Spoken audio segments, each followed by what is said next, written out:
Yulia! Yulia! Berkali-kali kupanggil namanya, tapi tetap tak ada jawaban.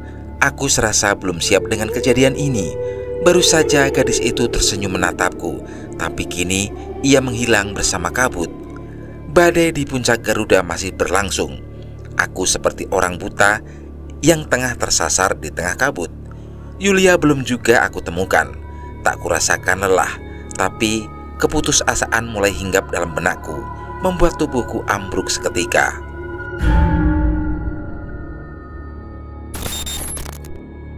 Assalamualaikum warahmatullahi wabarakatuh.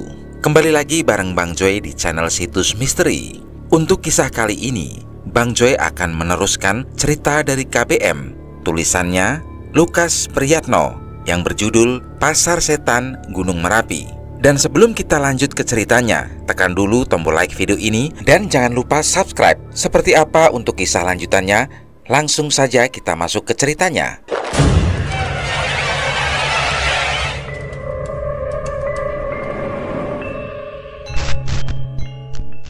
Wajahnya menatap sendu.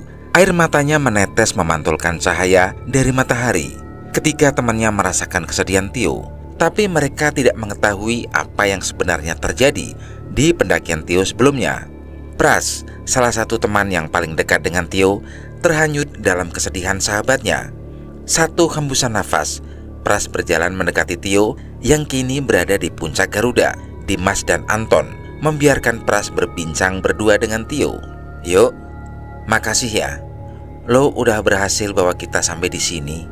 Tio menoleh sambil tersenyum, lalu kembali menatap ke arah jurang yang tertutupi lautan awan yang bergulung. "Lo semua hebat. Bukan puncak Merapi yang kita taklukin, tapi lo semua berhasil naklukin ego kalian masing-masing. Banyak dari pendaki-pendaki lain yang menyerah sebelum sampai ke puncak ini. Itu semua karena mereka belum bisa melawan egonya sendiri," ungkap Tio dengan terus memandang awan yang bergulung. "Apapun itu, gue makasih sama lo. Kalau bukan lo yang minta, gue nggak akan mau kembali ke gunung ini." Tio kembali meneteskan air mata. "Sebenarnya kenapa yo? Apa yang terjadi?" tanya Pras sambil menepuk pundak Tio. "Gue kehilangan orang yang gue sayang, Pras." "Kamu udah siap?" "Udah dong. Yuk kita berangkat. Puncak Garuda menunggu kita," ungkap Yulia dengan penuh semangat. Kuusap jam tanganku yang terselimuti embun pagi, dan waktu menunjukkan jam 3 pagi. Cahaya headlamp telah hidup. Kulihat beberapa pendaki mulai bergerak menuju puncak Merapi. Tio, kita belum berdoa loh," ungkap Yulia. Iya, oke. Sebelum kita melanjutkan perjalanan menuju puncak Merapi, sebaiknya kita berdoa terlebih dahulu. Doa menurut keyakinan kita dimulai." Keduanya menundukkan kepala dan berdoa dengan khusyuk. "Amin." Berdoa selesai. Aku dan Yulia berdiri, saling berhadapan. Kami berdua tersenyum sampai aku mulai mengulurkan tangan di antara jarak kami. Lalu Yulia mengikuti. Gadis itu menaruh telapak tangannya di atas punggung tanganku.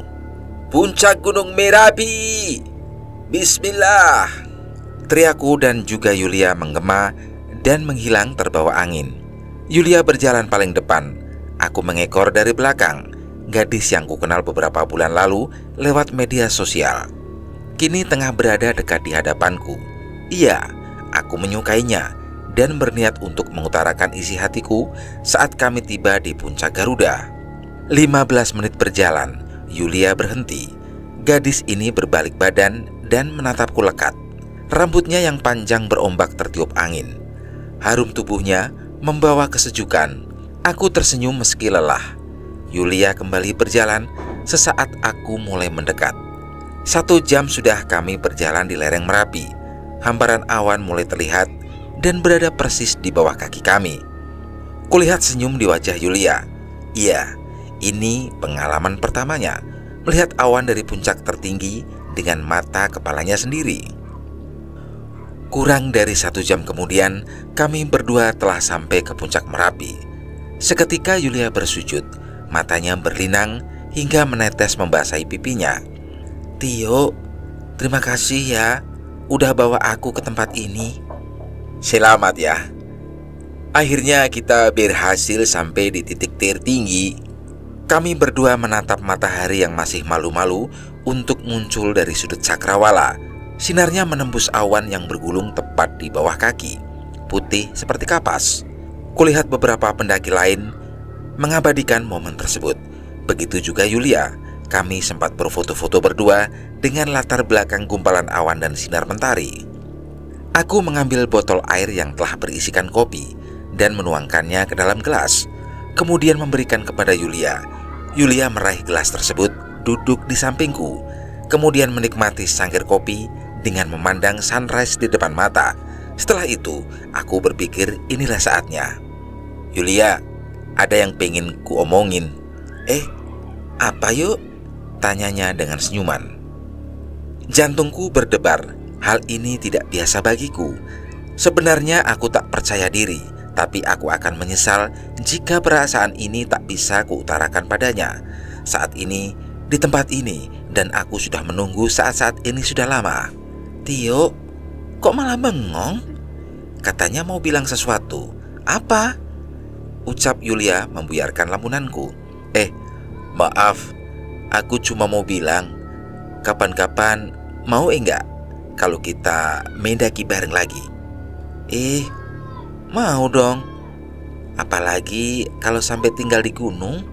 Yulia berbicara dengan semangat dan berjalan ke bawah, menjauh dari tempatku duduk saat ini. Iya, jawabku sekenanya. Sebuah ungkapan yang keluar dari mulut Yulia membuat Tio terkejut. Ada perasaan aneh setelah mendengarkan perkataannya. Aku terdiam dan memandanginya dari sini. Rasanya sangat berat untuk mengungkapkan isi hati. Aku memutuskan untuk menundanya terlebih dahulu. Sinar mentari sudah semakin terik, tapi Yulia terlihat masih asik menikmati pemandangan yang terlukis indah. Lukisan alam terpampang sepanjang mata memandang. Sebuah karunia Tuhan yang bisa kita nikmati secara gratis. Itulah sebabnya aku menyukai mendaki gunung. Terlebih lagi, kini aku bersamanya, gadis yang selama ini aku sukai dalam diam. Dari arah sebelah selatan, aku mendengar suara gemuruh. Dalam hitungan menit, angin berhembus bersama kabut yang bergulung. Tubuhku terhuyung ke utara. Segera aku tahan menggunakan tangan kananku. Seketika kabut menutupi puncak Garuda. Badai, gumamku dalam hati. Sesaat aku terdiam, merasakan perubahan cuaca secara mendadak. Lalu jantungku mendadak berdetak dengan cepat. Tatkala menyadari, Yulia hilang dari pandangan mataku. Aku berdiri dan menatap ke arah Yulia. Terakhir kulihat. Yulia! Teriakku menggema. Tak ada jawaban, hanya hembusan angin yang bertiup kencang bersama kabut. Kini tubuhku gemetar. Perlahan aku berjalan menuruni lereng Merapi. Kabut semakin pekat, tapi kakiku terus melangkah. Bahkan kini aku berlari, berputar. Liarnya mataku mencarinya, mencari keberadaannya. Yulia! Yulia! Berkali-kali kupanggil namanya, tapi tetap tak ada jawaban. Aku serasa belum siap dengan kejadian ini. Baru saja gadis itu tersenyum menatapku, tapi kini ia menghilang bersama kabut. Badai di puncak Garuda masih berlangsung. Aku seperti orang buta yang tengah tersasar di tengah kabut. Yulia belum juga aku temukan. Tak kurasakan lelah, tapi keputusasaan mulai hinggap dalam benakku, membuat tubuhku ambruk seketika. Tubuhku mulai menggigil, terasa gigiku mengetuk menahan dingin. Pandangan mataku mulai kosong. Entah mengapa hatiku terasa hancur. Belum sempat aku mengatakan kalau aku menyukainya, kini Yulia telah hilang di telan kabut. Tak ada tanda-tanda badai ini mereda. Tubuhku semakin menggigil. Aku khawatir dengan keadaan Yulia saat ini. Aku tak ingin membayangkan tentang hal buruk yang menimpanya. Jujur, aku sangat takut dengan semua yang terjadi. Lalu, bagaimana dengan Yulia? Yulia, dimanapun kamu, aku mohon, kamu bertahan. Batinku menangis. Tanpa sengaja kantung mataku tak lagi membendung air mata yang dari tadi kutahan. Ya Allah, beritahu aku, di mana Yulia? Kabut terus bergulung terbawa angin. Dari sudut mataku, Aku melihat sesuatu. Iya, itu adalah jaket milik Yulia. Tapi di manakah ia berada sekarang? Aku kembali bangkit dan berlari ke arah jaket yang kulihat. Kabut kembali pekat, tapi aku tetap berlari ke arah jaket tersebut, meski sudah tak lagi kulihat. Dengan tubuh yang semakin menggigil, langkahku mulai melambat, tapi aku terus berjalan, sampai akhirnya kutemukan jaket milik Yulia. Segera ku tajamkan kembali pandanganku ke segala arah. Samar-samar ku dengar suara Yulia dari bibir lereng Merapi. Benar saja, kulihat Yulia tengah meringkuk menahan dingin. Sorot matanya menatap sendu ke arahku. Aku berlari secepat mungkin, dan aku tak mau jika harus kehilangannya lagi. Aku berlari dengan perasaan yang amat panik. Tangan kananku menggenggam erat jaket milik Yulia. Sesaat setelah aku sampai di tempat itu, hingga beberapa meter lagi, tubuhku ambruk, kemudian bangkit dan kembali berlari. Kulihat Yulia meringkuk di balik batu, persis di bibir jurang. Perlahan aku berjalan menghampirinya. Yulia. Diam, aku semakin panik. Segera aku genggam kedua bahunya. Dia menatapku, bibirnya biru, wajahnya pucat. Begitu tangan menyentuh tubuhnya, terasa kulitnya dingin menembus telapak tanganku. Yulia, aku mengguncang tubuhnya, sedikit menyentak, hanya agar dia tetap pada kesadarannya. Raut wajahnya seperti kebingungan.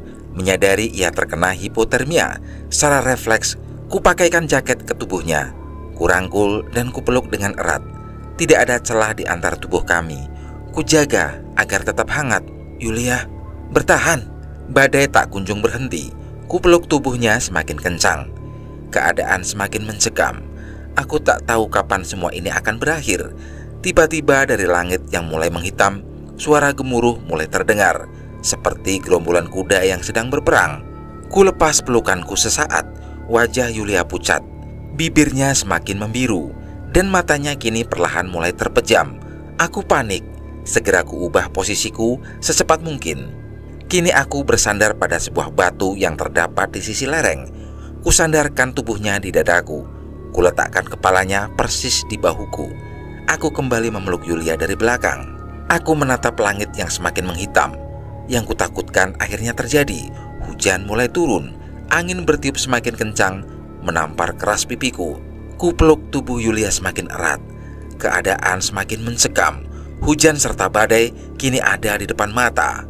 Jika keadaan ini terus berlangsung, Yulia tidak akan mampu untuk bertahan. Tio, aku kedinginan, ucap Yulia pelan. Bertahan ya. Aku harus gendong kamu. Maaf. Tanpa menunggu jawaban darinya, segera aku berdiri. Ku renggangkan sabukku, ku lepas, aku berjongkok dan mengaitkan tali pinggangku pada tubuhnya, menjaga agar Yulia tidak terjatuh. Kedua tangannya ku arahkan untuk melingkar pada leherku dan coba untuk mulai berdiri. Baru saja aku ingin melangkah, tiba-tiba, Tio, apa? Aku berat gak? Aku melirik ke arah wajahnya yang bersandar pada bahuku dan ku balas dengan senyuman. Aku berjalan dengan perlahan dan penuh kehati-hatian. Di sepanjang perjalanan, Yulia ku ajak bicara. Tujuanku agar ia tetap dalam kesadarannya. Kamu jangan menyerah ya, ucapku, tapi Yulia tidak menjawab. Yulia, ada yang mau aku omongin. Apa? Jujur, aku suka kamu. Maaf kalau waktunya enggak tepat. Tanpa menjawab, Yulia tertawa kecil setelah mendengar perkataanku. Aku terus berjalan dan tak menunggu jawaban dari Yulia. Tio, aku juga suka kamu. Langkahku terhenti, jantungku berdebar. Ada rasa yang datang setelah Yulia mengucapkan itu. Aku suka kamu. Iya, aku bahagia. Perasaan yang selama ini ku pendam akhirnya terbalas sudah. Ku hembuskan nafasku beberapa kali dan ku mulai melangkahkan kakiku menuruni lereng Merapi. Cuaca semakin buruk, tapi aku harus membawa Yulia apapun yang terjadi. Tiba-tiba, kabut bergulung dari arah puncak Garuda dan menghantam tubuhku dengan keras. Seketika aku terhuyung, ku tahan langkah kakiku. Tak berhenti sampai di situ, kabut kembali bergulung dan menghantam tubuhku sekali lagi. Seketika itu aku terpental. Begitu pula dengan Yulia. Kami berdua berguling sampai di mana cengkraman tanganku terlepas dari tubuhnya. Sesaat Yulia berguling semakin jauh. "Yulia!" teriakku menggema. Pandangan mataku mulai gelap. Entah berapa kali tempurung kepalaku membentur bebatuan. Setelah beberapa saat kemudian, tubuhku berhenti berguling ketika menghantam batu pada lereng. Aku berusaha untuk mencari keberadaan Yulia saat itu, tapi tak bisa kulihat karena kabut semakin pekat. Yulia!" Seketika aku tak sadarkan diri. Angin dengan kekuatan besar begitu terasa terdengar di telingaku. Samar-samar aku mendengar suara Yulia tengah memanggil-manggil namaku. Kupaksa mata ini dan akhirnya aku berhasil membuka mata. Aku bangkit dan menemukan Yulia tengah tersangkut pada dinding jurang. Aku tertatih menghampirinya di dalam kabut dan setelahnya aku menarik tubuhnya ke atas. Tapi aku tak punya banyak tenaga yang cukup untuk menarik Yulia. Aku melihat kaki kanannya terjepit bebatuan. Entah bagaimana ia bisa mengalami hal tersebut. Kemungkinan saat badai menghantam tubuhnya, kakinya masuk pada celah-celah batu sehingga Yulia tak bisa bergerak. Kucoba sekali lagi, tapi hasilnya tetap sama. Kuhembuskan nafasku dan berpikir bagaimana menyelamatkannya. Aku berpegangan bebatuan dan menuruni jurang. Kini tubuh kami sudah sejajar. Aku mendorong batu yang membuat kakinya terjepit. Tapi batu tersebut sangatlah besar dan tak mungkin aku bisa melakukannya. "Tio, udah, kamu gak bakal berhasil. Aku capek," ucap Yulia dengan berlinang air mata. Aku diam tak bergeming. Aku terus mendorong batu tersebut, berharap Yulia bisa selamat. "Tio," aku diam tidak menjawab. Kutatap matanya dalam-dalam. "Dengerin aku, kamu gak bakal berhasil." "Tapi aku suka kamu, Yo.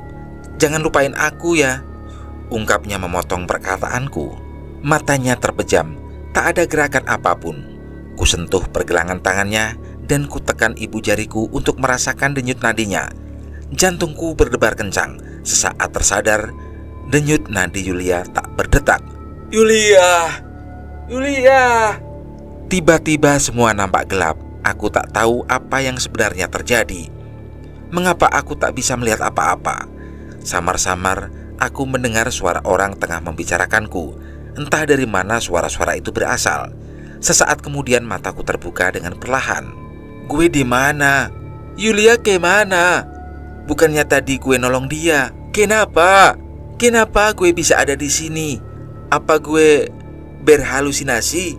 gumamku dalam hati. Aku mengenali tempat ini. Sesaat aku melihat sebuah tulisan yang terbaca dengan jelas, Base Camp Gunung Merapi. Aku tersadar dan segera bangun.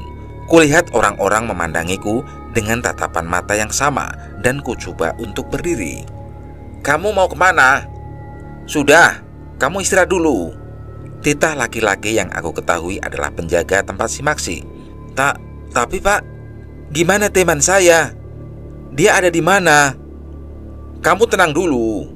Saya akan jelaskan semuanya. Sekarang kamu minum air putih ini." Laki-laki itu memberikan gelas yang berisikan air hangat. Kurai gelas tersebut dan meminumnya. Sesaat terdengar ada badai di puncak Garuda. Saya dan beberapa ranger segera melakukan evakuasi. Dan kami menemukan saudara tengah terbaring, tepat di bibir kawah Gunung Merapi. "Teman saya, Pak." Sesaat badai telah mereda, kami menyisir di sekitar puncak dan kami tidak menemukan pendaki-pendaki lain. Hanya kamu yang berhasil kami temukan." Enggak mungkin, Pak. Saya lihat teman saya persis ada di lereng jurang. Dia tersangkut bebatuan, Pak. Enggak mungkin teman saya hilang, ungkapku dengan lantang. Tak terasa air mataku mengalir. Sepertinya belum lama aku melihatnya dan kenyataan menampar pipiku dengan keras. Aku dipaksa untuk menerima kenyataan kalau Yulia telah hilang di dalam kabut Gunung Merapi. Sesaat tersadar, aku telah berada di base camp. Aku seperti orang yang kebingungan. Apa yang telah dikatakan petugas base camp tak sepenuhnya ku percayai. Masih teringat dalam ingatan saat ku peluk tubuhnya, ku gendong sesaat badai bertambah parah. Namun sekali lagi, aku harus menelan pil pahit karena telah kehilangan orang yang aku sayangi. Setelah keadaanku sedikit agak tenang, aku menceritakan kronologi kejadian yang aku alami saat berada di puncak Garuda dan mengakibatkan Yulia hilang.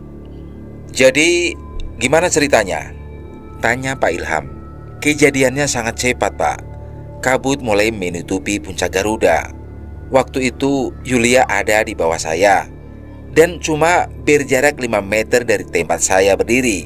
Iya, Yulia hilang. Tapi saya sempat nemuin Yulia lagi ngeringku kedinginan karena badai makin lebat dan keadaan Yulia makin parah. Akhirnya saya putusin buat gendong dia. Tapi saat kabut bergulung dari arah puncak, tubuh saya terpental. Pegangan saya juga ikut kelepas. Dan setelah itu Yulia menghilang. Hanya itu yang bisa saya ingat, Pak. Semua orang yang ada di dalam base camp mendengarkan kesaksian yang aku alami. Mereka masih menerka-nerka di mana posisi Yulia saat terakhir ditemukan. Kami terus berdiskusi tentang kejadian ini sambil menunggu rekan-rekan relawan yang akan bergabung bersama kami. Saat hari mulai gelap, seluruh ranger yang melakukan evakuasi telah turun dari puncak Merapi dan tidak menemukan tanda-tanda keberadaan Yulia. Pencarian di hari pertama dihentikan. Malam itu aku beristirahat di base camp bersama para relawan dan juga warga setempat. Entah mengapa mataku sulit untuk terpejam. Antara sadar dan tidak, aku seperti mengulangi kejadian pagi tadi. Di dalam dekapan kabut Gunung Merapi, dengan sangat jelas aku melihat Yulia tengah berdiri. Wajahnya pucat, tubuhnya gemetar menahan dingin. Jantung ini berdebar kencang, perasaan sedih seketika hinggap dalam hati. Tak sadar, air mata ini menetes dan membasahi kedua pipiku. Aku melangkah perlahan. Tiba-tiba, "Tio, kenapa kamu ninggalin aku? Aku kedinginan." Kabut kembali bergulung. Untuk kedua kalinya, aku melihat tubuh Yulia kembali dihantam badai. Langkahku kembali terhenti. Di saat aku tak lagi melihat Yulia, kabut benar-benar telah menelannya hidup-hidup. Tubuhku gemetar dari ujung kaki sampai ke kepala. Mataku memerah, menahan air mata yang tak bisa lagi kubendung. "Yulia!" teriakku dengan sangat keras. Sesaat aku tersadar kalau ini hanya mimpi. Aku masih tak percaya kalau Yulia telah hilang. Keesokan harinya, sekitar jam 7 pagi, ada kabar yang menyatakan bahwa telah ditemukannya penutup kepala berwarna hitam. Aku dan beberapa orang dari elemen mahasiswa dan beberapa relawan telah tergabung dalam tim SAR untuk melakukan pencarian di hari kedua dan menuju tempat ditemukannya penutup kepala tersebut. Aku sangat berharap itu adalah milik Yulia dan semoga pencarian ini membuahkan hasil. Segera persiapkan diri dan peralatan kalian.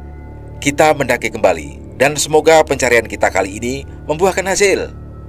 Sebanyak 15 orang termasuk aku mulai bergerak menuju pos 3. Sesaat memasuki pintu rimba, hujan turun setelah kabut mulai lebat. Kami semua segera memakai jas hujan dan melanjutkan kembali perjalanan.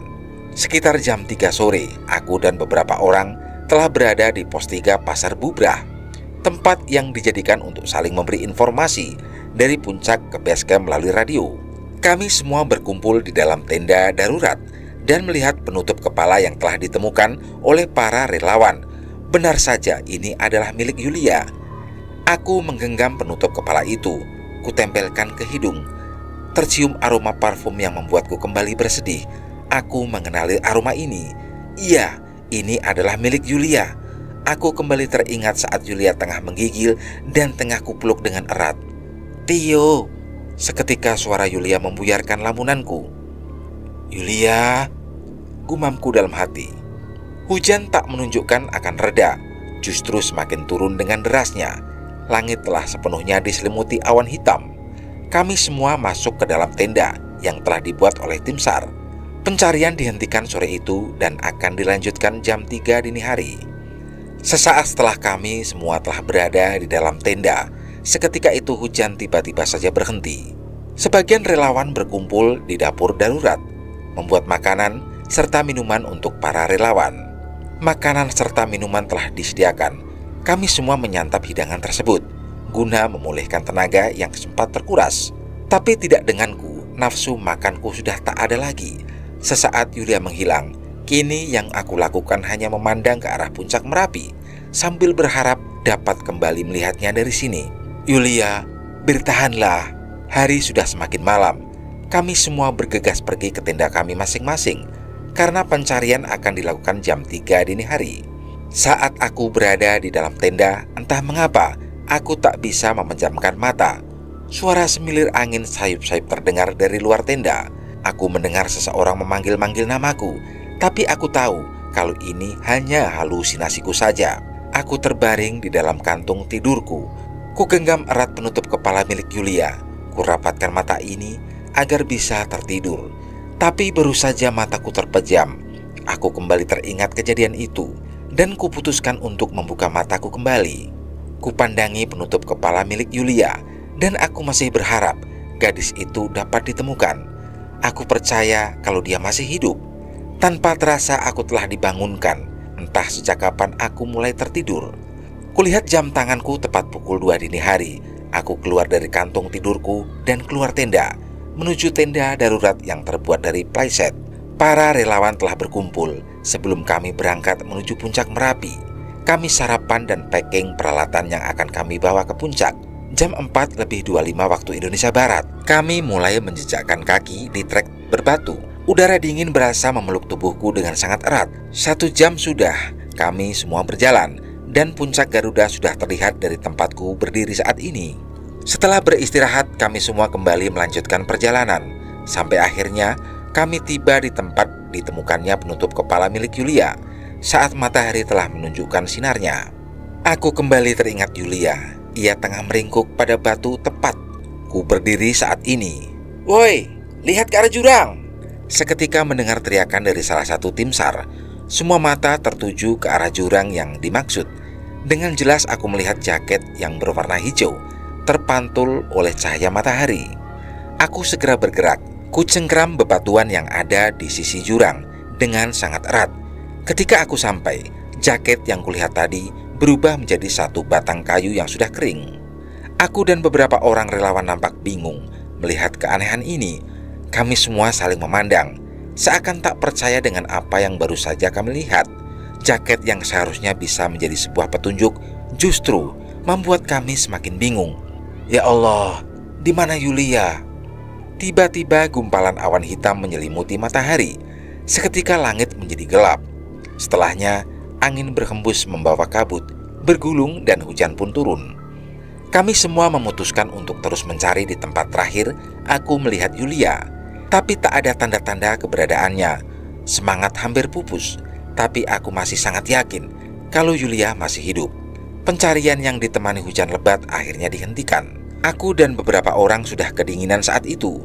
Kami memutuskan untuk turun kembali ke pos 3. Semua tenaga sudah dikerahkan, personel juga sudah ditambah. 1 minggu sudah saat Yulia dinyatakan hilang. Aku masih tetap di sini, berharap dapat melihatnya, meski hanya jasad yang kami temui. Hari ke-7. Saat itu aku tengah berada di puncak Garuda bersama beberapa orang relawan yang masih menyimpan sedikit tenaganya.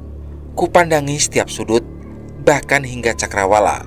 Mataku perih saat angin berhembus menerpa wajahku. Tubuhku tiba-tiba ambruk, terduduk pada batu yang berada di lereng. Semua lembah sudah kita telusuri, jurang serta kawah sudah kita datangi, tapi kita belum bisa menemukan temanmu, ucap Pak Ilham setelah duduk di sampingku. Aku menengok, kemudian kembali menatap cakrawala. Lihat, teman-teman kita yang ada di sini, mereka sudah lelah. Bisa saja salah satu dari kita akan jatuh sakit. Jika meneruskan pencarian ini, Tio, kamu harus bisa mengikhlaskan kepergian temanmu. Tapi, ucapku tertahan di saat wajah Yulia terlukis jelas pada langit saat itu. Ia tengah memandangiku dengan senyum. Mataku kembali berkaca-kaca saat teringat kembali ucapannya. Mau dong. Apalagi kalau sampai tinggal di gunung. Aku juga suka kamu. Jangan lupain aku ya yuk. Tanpa sadar kedua pipiku telah basah dengan air mata yang tak dapat lagi kubendung. Berkali-kali aku memanggil-manggil Yulia, hingga membuat orang yang mendengarkannya dapat merasakan kesedihanku. Ku coba untuk berdiri dengan dibantu Pak Ilham. Aku berjalan ke arah lereng, tempat terakhir Yulia kulihat. Aku mengangkat beberapa batu, kemudian kutumpuk hingga setinggi lututku. Batu-batu ini sengaja ku buat hanya sebagai pertanda kalau pernah ada seorang gadis yang cantik dan baik hati. Gadis itu bernama Yulia. Kecintaannya akan Gunung Merapi membuat ia tetap berada di sini.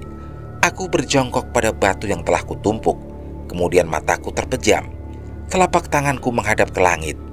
Andai saja waktu itu peganganku kuat, mungkin kita sekarang lagi minum kopi sama-sama di depan warung Bang Jali. Tapi enggak sama kenyataannya. Yulia, maafkan aku ya. Entah berapa banyak air mata yang keluar membasahi pipi. Kupeluk batu yang telah kususun bertumpuk. Dari lubuk hati yang terdalam, masih kurasakan Yulia memperhatikanku. Aku tak tahu di mana ia berada sekarang. Saat punggungku disentuh dengan lembut, aku menengok dan melihat Pak Ilham beserta para relawan mengelilingi batu yang telah kususun. Wajah lelah terlihat jelas dari para relawan. Dengan sangat terpaksa aku harus menerima kepergian Yulia.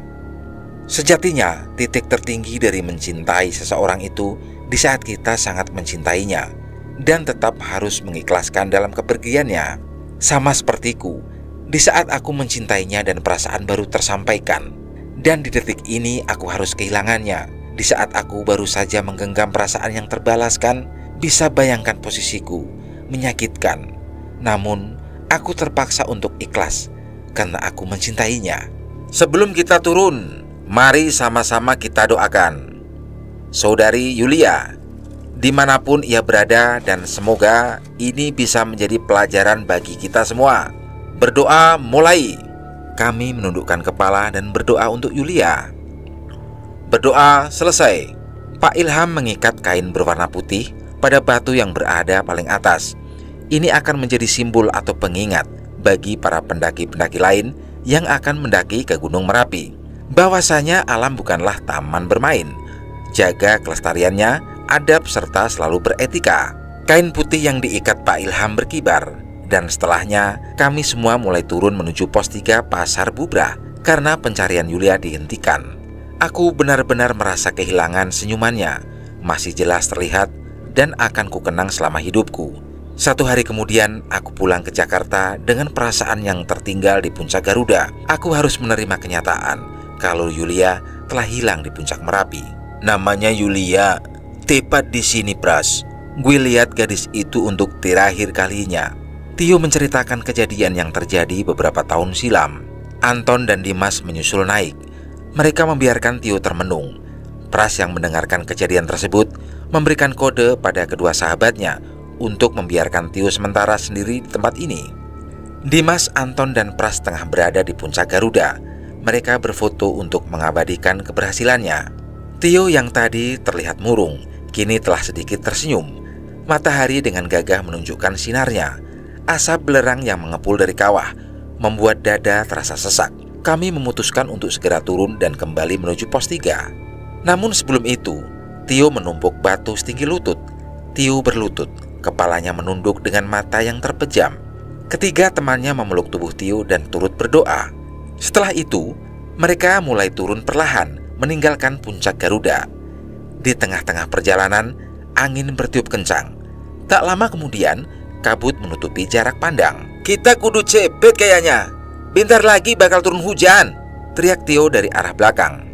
Dimas yang berada paling depan menambah kecepatan langkahnya. Diikuti Anton, Pras, dan juga Tio. Hingga beberapa meter, tenda mereka sudah terlihat. Hujan akhirnya turun, beserta petir yang menyambar ke segala arah, membuat tubuh mereka berempat gemetar. Sesampainya di dalam tenda, mereka memasak air. Sore itu langit benar-benar sangat gelap. Mereka tak bisa lagi membedakan mana siang, mana malam. Semua terlihat sama. Yuk, muka lo pucat. Lo sakit? Enggak Pras, gue cuma kecapean aja, jawab Tio. Dimas membuat jahe hangat serta kopi. Anton meracik logistik yang tersisa. Dengan keadaan dingin seperti sekarang ini, perut tak boleh dibiarkan kosong, dan menghabiskan sisa logistik akan meringankan isi ransel mereka masing-masing. Hujan semakin lebat, membuat tenda mereka berguncang. Cuaca buruk sedang terjadi di Pasar Bubrah, dan itu berlangsung selama berjam-jam. Tak ada yang dapat mereka lakukan selain menunggu. Iya, itu adalah satu-satunya cara agar sedikit bersabar atas cuaca yang tidak bisa diprediksi. Setelah menunggu cukup lama, hujan mereda. Mereka segera bergegas membongkar tenda dan memasukkan ke dalam ransel milik Pras. Setelah semuanya siap dan berdoa, mereka mulai turun. Kali ini, Tio dipercaya untuk memimpin paling depan. Dan sial, hanya senter milik Tio yang masih menyala. Saat cahaya senter dihidupkan, hanya ada warna putih di dalam gelapnya malam. Kabut benar-benar pekat. Jarak pandang mereka hanya sekitar 2 meter saja. "Gimana ini?" tanya Anton. "Cuma ada 2 pilihan. Pertama, kita harus tunggu kabut ini hilang. Tapi kita nggak tahu sampai kapan. Ditambah lagi cuaca di sini makin dingin. Terus yang kedua, kita paksa turun. Berhubung logistik kita tinggal dikit dan mumpung hujan juga udah reda. Gimana?" tegas Tio. "Gue pilih yang kedua. Kalau kita bertahan di sini, kita nggak tahu sampai kapan. Kemungkinan kita bisa kelaparan. Kalau harus bermalam 1 hari lagi di tempat ini. Yang lain gimana?" jawab Pras memberikan masukannya. Dimas dan Anton mengangguk, tanda setuju. Mereka memutuskan untuk tetap berjalan di dalam kabut yang pekat. Tio berhati-hati dalam memilih jalur, diikuti ketiga temannya dari belakang. Mereka telah sampai pada batas vegetasi, tapi justru membuat keempat pendaki ini semakin takut. Selama 2 jam lebih mereka berjalan semakin masuk ke dalam hutan. Dengan kabut yang mulai bergulung, langkah kaki keempat pendaki ini berhenti. "Kayaknya kita terlalu ke kiri deh," ungkap Anton. "Kita berhenti dulu," teriak Tio. Tio berniat untuk orientasi medan, tapi kabut yang pekat menyulitkannya untuk mengenali tempat ini. Akhirnya mereka membagi tugas. "Waktu kita 10 menit. Laporin apa yang udah kita lihat dan kembali lagi ke titik ini," Tio berbicara dengan nada yang sangat serius. Akhirnya mereka mulai bergerak. Dimas dan Anton ke arah kiri, sedangkan Tio dan Pras ke arah kanan. 10 menit berlalu. Kabut yang pekat perlahan menghilang dan digantikan cahaya rembulan yang tertutupi pepohonan. Keempat pendaki ini telah kembali dan melaporkan. Ternyata mereka hanya melihat sebuah jurang dari arah keduanya. Kini mereka menyadari kalau telah tersesat. Dari keempat pendaki ini, hanya Tio yang paling berpengalaman. Akhirnya Tio memutuskan untuk terabas jalur, karena mereka tengah berada di dalam hutan Gunung Merapi. Lapisan pertama pada hutan masih bisa mereka lalui. Selanjutnya lapisan kedua membuat nyali mereka ciut. Pohon-pohon yang tinggi menjulang serta berdiameter sangat besar dibutuhkan 8-10 orang agar sampai ke sisi lainnya. Berada di tempat ini, bulu kuduk terus berdiri. Rasa lelah juga ngantuk mulai dirasakan keempat pendaki ini. Mereka memutuskan untuk beristirahat sejenak guna memulihkan tenaga. Baru saja mereka beristirahat, pandangan mereka liar melihat ke arah pepohonan yang ada di tempat tersebut. Akar-akar yang menyembul dari dalam tanah menggambarkan sosok tangan dengan kuku-kukunya yang tajam. Sontak membuat keempat pendaki ini kaget. Tak lama kemudian terasa getaran dari dalam tanah, seperti ada sesuatu yang ingin keluar. Mereka semakin panik dan memutuskan untuk berdiri.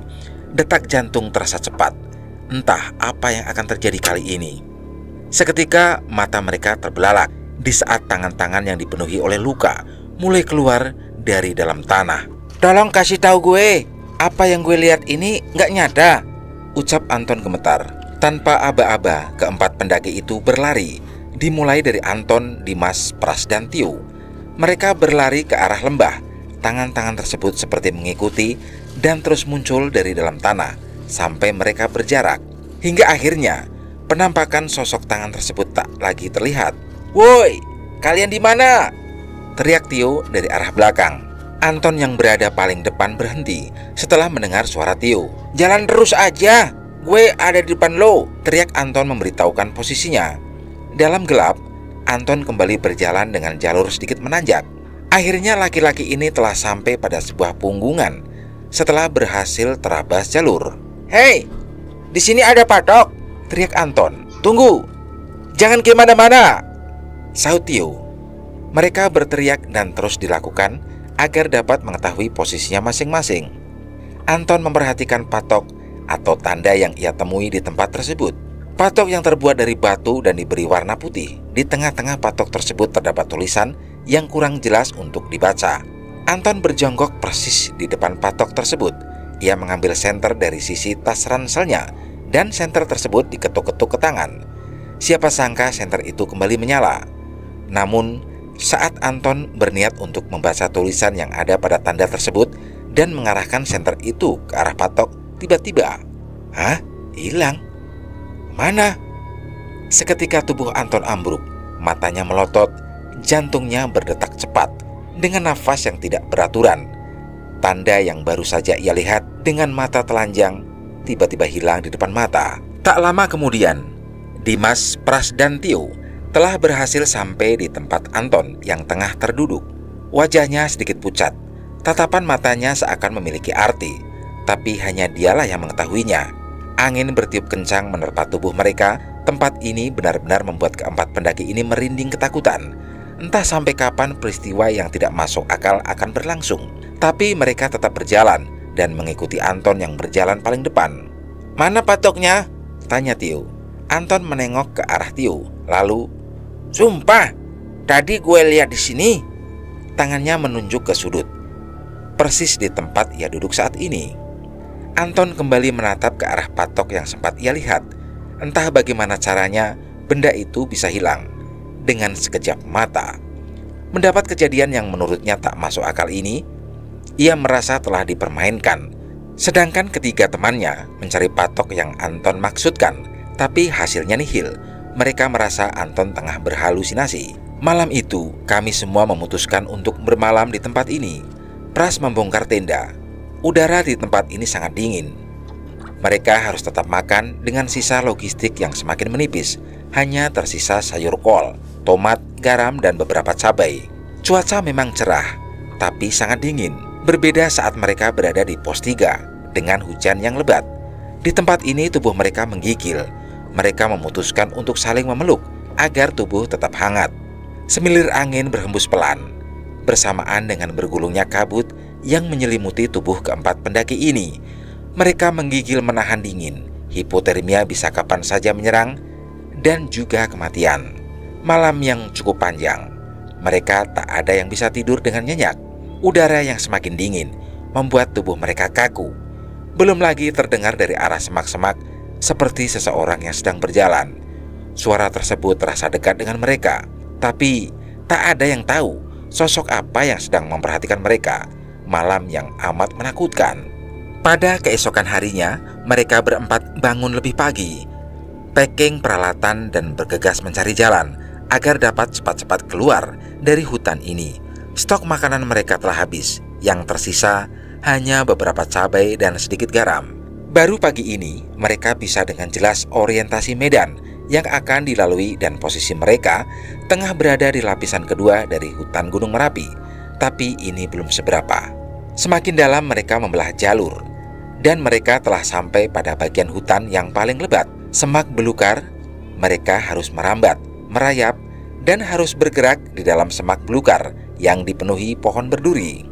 Pakaian mereka koyak, tangan serta wajah telah penuh oleh darah akibat duri-duri yang tajam, seperti berjalan di tumpukan jarum.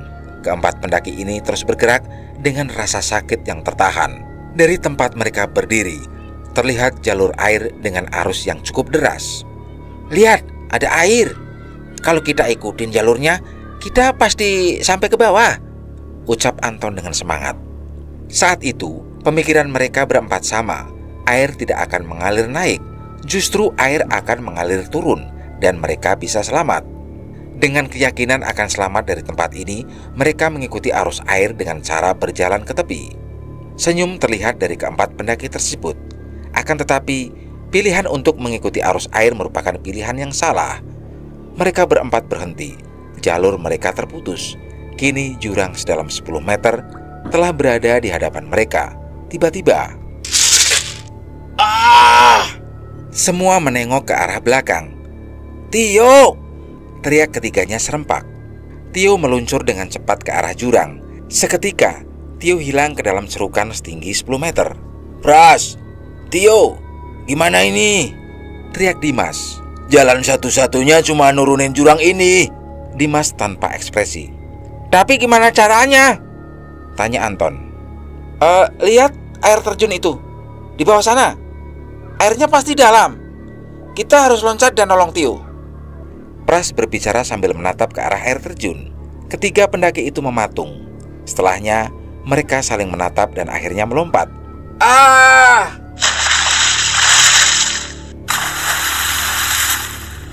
Mereka tenggelam, bergulung, dan terbawa arus.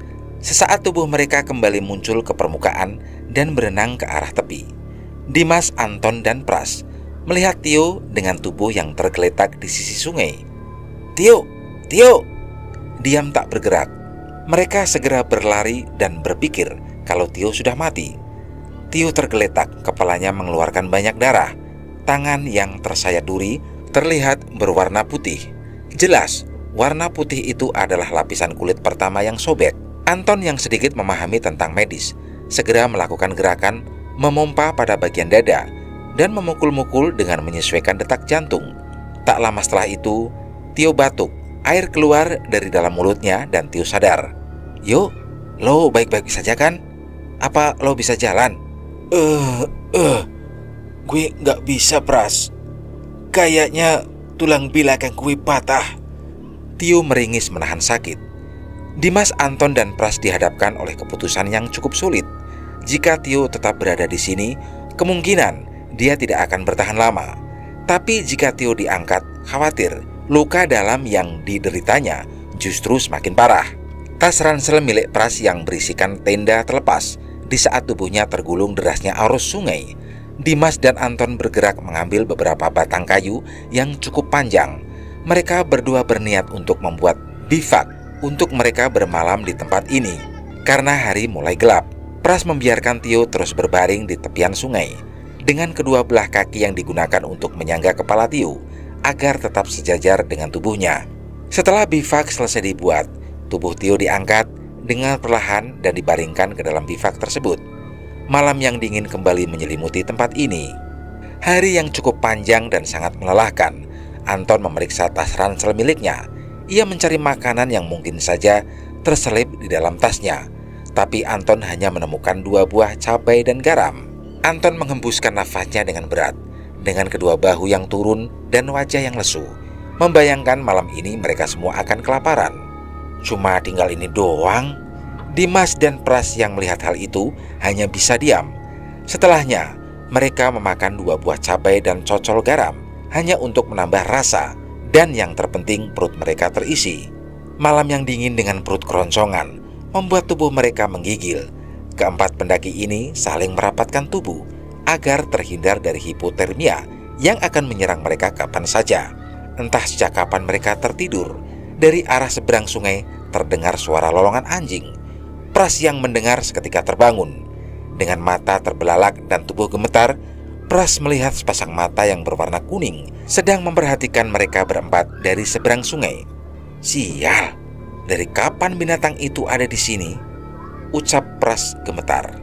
Pras hanya diam tanpa melakukan gerakan apapun. Ia berpikir, jika bergerak mungkin saja akan membuat binatang itu menyerangnya dan dapat membahayakan nyawa ketiga temannya. Terlebih, keadaan Tio yang cukup buruk. Anjing hutan yang berukuran setinggi paha orang dewasa, memiliki bulu yang berwarna hitam gelap, telinganya lancip dengan buntut yang tegak ke atas, seperti menunjukkan sikap untuk menyerang. Gigi dengan taring terlihat sangat menyeramkan, membuat Pras tak berkutik. Pras tetap diam dan terus waspada. Kini binatang tersebut sedang meminum air sungai. Pras dapat melihat dengan jelas saat binatang itu menjulurkan lidahnya dengan terus menatap dirinya, seperti berkata, "Kalian adalah mangsaku." Awalnya hanya satu, tapi terlihat dari dalam hutan beberapa sorot mata dengan warna yang sama tengah berjalan mendekat. 2 ekor. Bukan, ada 3 ekor anjing hutan. Yang satu tengah minum dan 2 lagi terus mengawasi mereka berempat. Matanya menatap ke arah pendaki tersebut tanpa melakukan gerakan apapun. Mereka hanya mengawasi dari seberang sungai. Jantung Pras terasa berhenti, kemudian kembali berdetak cepat dengan nafas yang rakus. Tubuhnya tak henti-hentinya gemetar, membuat Dimas dan Anton terbangun dari tidurnya. Pras, lo kenapa? Shh, lo lihat deh, kita diikutin, ucap Pras dengan nada sedikit berbisik. Dimas dan Anton yang semula berbaring, kini duduk dan melihat ke arah 3 ekor anjing hutan yang tengah meminum air. Sedangkan Tio masih tetap berbaring.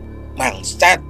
Melihat hal itu, Anton tiba-tiba saja berlari, mengejar anjing tersebut hingga ke tengah sungai yang memang dangkal.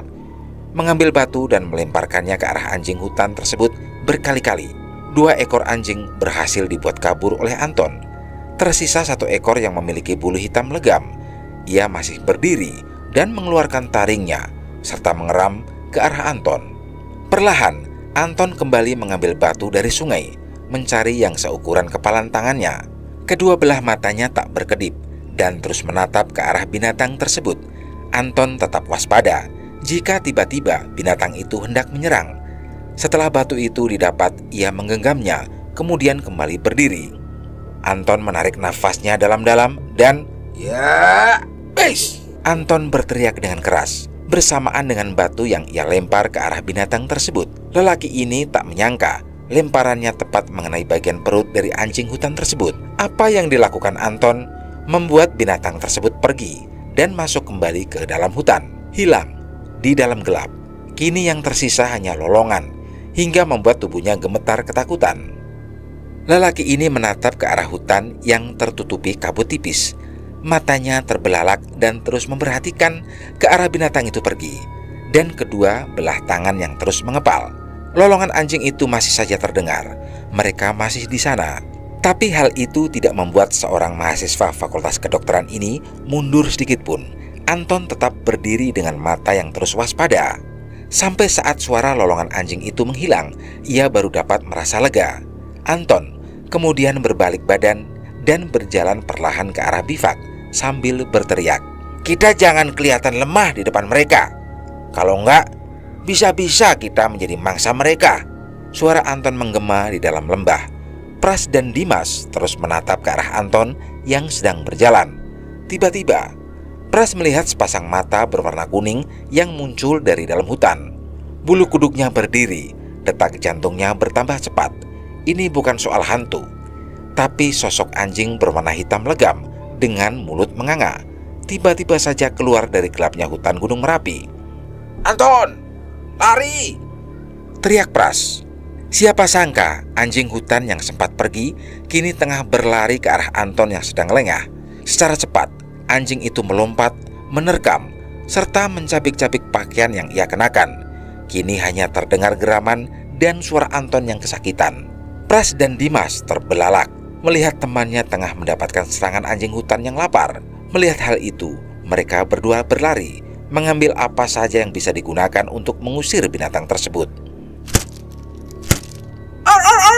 Akhirnya mereka berhasil membuat binatang itu pergi setelah mendapatkan beberapa hantaman keras dari Pras dan juga Dimas.